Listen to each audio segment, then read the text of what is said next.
today's video, we're talking about how the rich got rich. However, we're not talking about the super rich so much. We're going to talk about the average millionaire, the person you may not even know has that kind of money. Let's jump right in.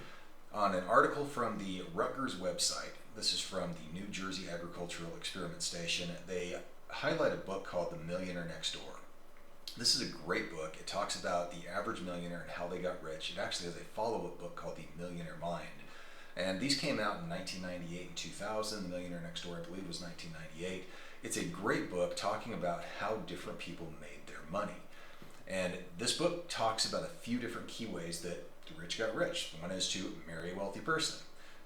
Not all of us are going to do that. Inherit a lot of money, receive a large settlement, invent a product or produce something that a lot of people want to buy. However, that's not how most people do it. Most millionaires, your average everyday millionaire, get rich over time. In fact, it actually talks about the average age of a millionaire is 57 years old, and most of them are not born with their money. In fact, if you look at studies about people that win the lottery or get a large settlement of money, most of them blow through it in a couple of years, largely because they don't know how to handle that money once they have it.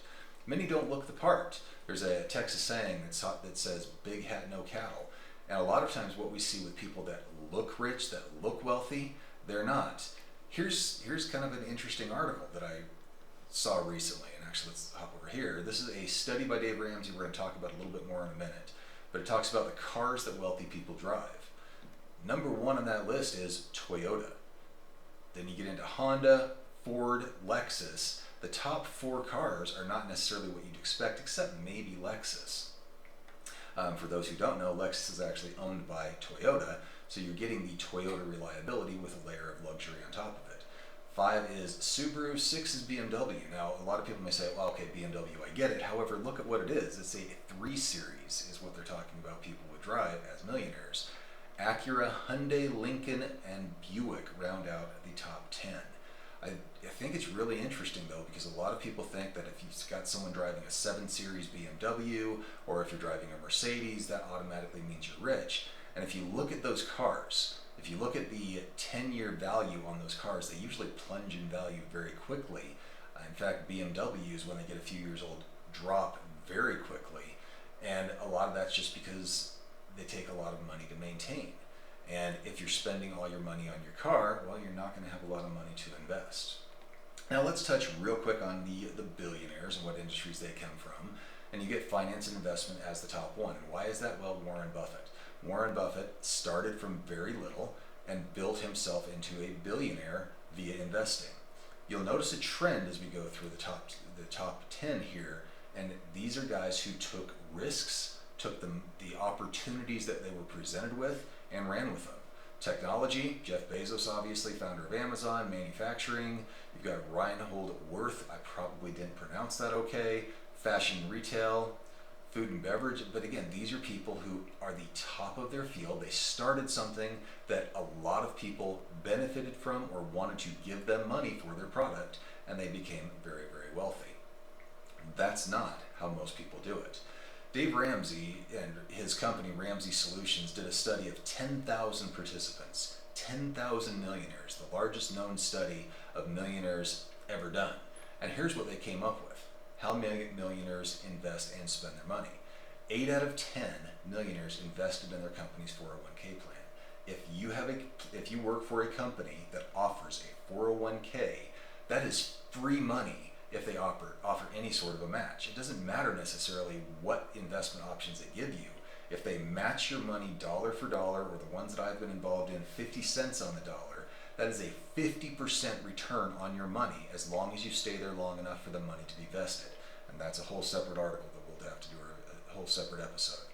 So the key things that they didn't do though is they didn't risk their money on single stock investments. Here it says, no millionaire in the study said a single stock was a big factor in their financial success. In fact, most focused on diversification. 3 out of 4 millionaires said that regular, consistent investing is the reason for their success.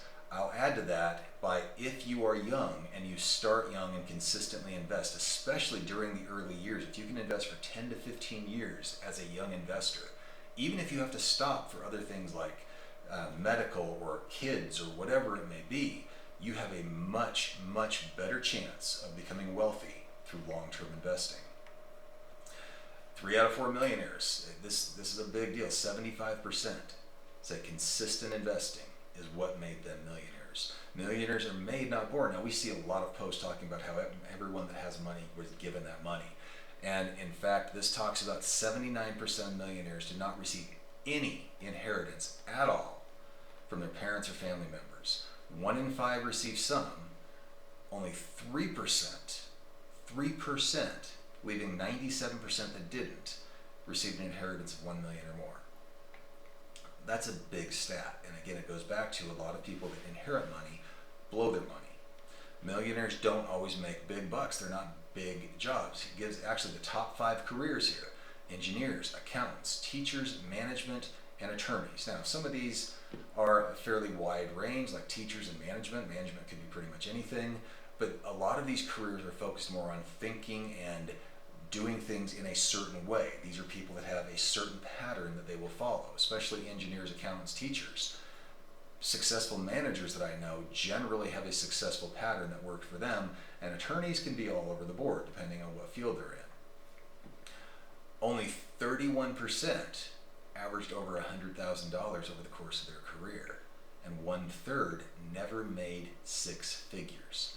Consistent investing over time can be much more of an indicator, or a much more key indicator of becoming wealthy than just making a lot of money. This was interesting. Millionaires go to college but not to elite schools. We'll have another video that talks about the importance of the school, whether it's an Ivy League or something like that, but the reputation of the school and the associated tuition costs versus just going to school at a good career, getting a good education, or good college and getting a good education. And you'll be surprised at the difference there. So almost 2/3, 62%, graduated from public universities or state schools, not necessarily the Ivies. Perception versus reality: the majority of millionaires in the study said they earn their money through long-term investing. That is a lot. 85% of of participants rely on a grocery list to some degree. That doesn't mean that maybe they only do it, but they have the idea of how much money they want to spend. This will talk about budgeting too. They know where their money goes. My wife talks about it as giving every dollar a job, and I know that comes from a few different courses or a few different groups that talk about how to manage money, but know where your money's going. These are the key things that Dave Ramsey's group found, and it really doesn't seem to match what public perception is. Most millionaires, most people who had money, acquired money, and kept their money, and that's the most important key. They were able to hold on to it so they had control of it. Got it slowly over time by taking little steps that anyone can do. Here's 4 steps that Dave Ramsey came out with, and this is from earlier this year. This boils it down a little bit. Number 1, create a budget. Why is that important? Well, if you don't know where your money's going, you have no idea how much money you actually have or how to hold on to it to begin with. Create a budget. Make sure you're living within your means. If you find out after creating your budget that you don't have enough money, well, you've got a couple options. You can either cut expenses or you can make more money. That may be leave the current job, not without another job, find another job that pays you more. It may mean starting a side gig. There's a few different ways you can do this, but it all starts with understanding if you have enough money. Number 2, get rid of debt. Why is that important? Well, debt, if you have debt, you become a slave to the person you owe money to. You have to pay that person every single month generally. You owe them money. However, if you don't owe anyone money, you can use your money for what you want to use it for. It becomes a critical piece. And that could be credit cards or cars. We're going to talk about that a little bit more here in a second. Building an emergency fund. This is something that my wife and I found out early on in our marriage. It's hard actually when you're broke and when you don't have money to build an emergency fund. But if you can build that emergency fund, then little hiccups aren't a big issue. We had a situation once where a utility company was underbilling us for 2 years and all of a sudden sent us a multi-$1,000 bill and threatened to shut off utilities if we didn't pay it. Well, because we had the emergency fund and because we had the ability to pay it, we were able to, number 1, negotiate that down. because we could afford to pay them right away. And then number two, it wasn't a huge stress on our finances. Similarly, if you lose your job, you don't have to make a desperate job decision if you have an emergency fund that allows you to stay out of work 2 to 3 months and either start your own business or find the job that you want. And then number four, and this is critical, invest. After you have your emergency fund, if you can start investing, whether it's slowly, whether you can start piling money into there, the sooner you can invest and start getting your money to work for you, meaning making interest, making returns, it puts you in a much better financial situation. Now let's talk about a couple of different things. This is a follow-up article on the Millionaire Next Door. This is a gentleman who, the white coat investor, who is very thrifty, and he talks about different factors that allow people to get wealthy. It's not necessarily what you think, again, is what he talks about. So the different factors he sees, income is one. People with higher incomes are expected to have higher levels of wealth. But that's not always the case. In fact, he said most of the high income producing occupations contain disproportionately smaller proportions or portions of high net worth types, including physicians, dentists, and attorneys. I saw an interesting comment in one of the articles I was reading that said doctors many times in their 30s have a negative net worth. And unless they're able to get their arms around it, they will continue to have either a negative or an average net worth throughout their career. Occupation obviously is a factor, and many times entrepreneurs have are a larger share of millionaires, but not necessarily anymore. They still can because they have a higher ability to drive their income or higher control over driving their income. But as we saw in Dave Ramsey's survey, there are many types of occupations that produce millionaires. But the biggest key they found was frugality. And it's not just being cheapskates or tightwads. People who are becoming millionaires, people who are frugal and become millionaires, because there's a lot of cheap people that are broke, they do it because they see the benefits of being financially independent. They believe that frugality is the key to achieving independence. It gives them that goal of becoming financially independent. And he gives an example of buying an old car versus buying a new car. And this guy is a doctor, so he relates things to doctors, but here's his example, and this is very critical. Physician A buys a $60,000 car, drives it for 3 years, sells it for $25,000. And when you look at that investment, that's a $35,000 loss in 3 years. That's a lot of money. And then every 3 years, they repeat the process. They also pay sales tax, and of course, because you're buying a new car, you pay more sales tax, and depending on your location, that can be a lot of money. In Washington State, where I lived for a number of years, it was 10%. So on a $60,000 car, that is $6,000 just for the registration, just for the privilege of telling the government that you're buying a nice car and driving it. So with all of the pieces that got in there, including sales tax, registration fees, insurance, possibly maintenance, and finance charges, because yes, you are going to have some of those potentially, he estimates the cost of ownership of that car at $10,000 per year, not including gas. Okay, so the contrasting example is physician B buys a $5,000 car and drives it for 10 years. Now, are you going to be able to do that with every car? No. With a Toyota? Probably. Then they buy another one in cash. They paid cash for it, didn't fix any of the little things. They didn't necessarily put in the subsystem. They didn't do all the little upgrades that you could to it. Paid minimum registration, liability only insurance, and he estimates the cost of ownership of that car at $1,000 per year, $9,000 less than this other individual. After 30 years, for this guy that's going to be 3 cars. Is this an extreme example? Of course it is, but here's why it's extreme and why it's important to understand. After 30 years, the difference between spending $1,000 a year on transportation versus $10,000 invested at 8%. The S&P 500 has returned about 10% depending on which study and which time frame you look at. So he's being a little conservative here. Invest the difference at 8%. 30 years, you have $1 million. Physician B could have $1 million at the end of 30 years from one simple change, and that's buying a used car versus a new car.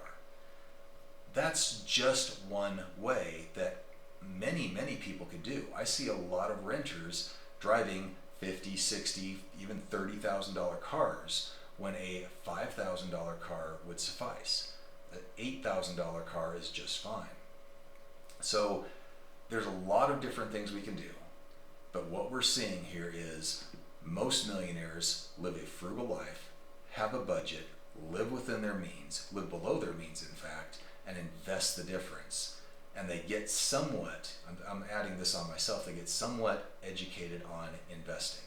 If you're going to invest in the stock market, it helps to do research to understand what direction it's going, understand if it looks like we're headed into bubble territory or if not. And the reason that becomes so important is you see things on the media, you see things on social media, on the news, on all sorts of places that tell you which direction the market's going. The honest reality is most of those people have no idea, and they're either selling something or they're trying to get views on their YouTube videos. And if you have some education on what direction the market's going, it gives you the confidence to stay in the market. Many people try to time the market. One of the people that I listen to for different economic advice is openly admitting that he does not do well in the stock market. He's too emotional. He invests instead in real estate. And that's probably good. He knows his strengths and his weaknesses. And I've heard him talk about some of the stocks when he gets in, there's a little bit of bad news and he gets out. And the honest reality that we find in the stock market is if you're able to get in and stay in, if there's a down market and it's not looking like the depression and you're able to put even more money in a down market, it's like buying things on sale. It goes back up over time. If you're able to invest and be consistent, whether it's in, and it should be in multiple things, but whether it's in real estate or stocks or bonds or other investment vehicles, the longer you can be in, the more consistent you can be, then the more your money is able to work for you and build wealth. That is the key. I hope this video has been helpful. If it has, please give us a like down below. If you'd like more of this content, consider subscribing to the channel. And if you know someone who can benefit from this video, please consider sharing. Thanks for being here. We'll see you on the next one.